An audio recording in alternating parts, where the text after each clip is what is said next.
Hello everyone! Welcome to my channel. Please subscribe and keep watching more details. Emmerdale reveals Ray's ominous plan for April as danger continues.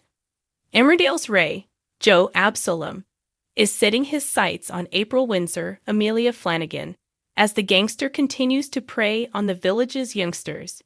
Viewers know that Dylan Penders was stabbed in the leg with a pitchfork by Kyle after he broke into Butler's farm to look for more drugs on Ray's orders. Dylan refused to go to the hospital for the injury, but on Monday's episode, he was found collapsed by April, who brought him to the veterinary surgery. Patty eventually agreed to treat Dylan and also allowed him to stay at his house to save the teen from sleeping rough again. Later, Dylan was approached by Ray, who said that he'd be in touch soon with a little job he'd need him to do. In tonight's episode, Tuesday, 5 August, April asked Dylan how his night at Patty's had gone. When Dylan said he was going into town to see Hostels, April offered to go with him, but he started acting suspicious. Eventually, Dylan shared that he was going to see his drug counselor, and it was private.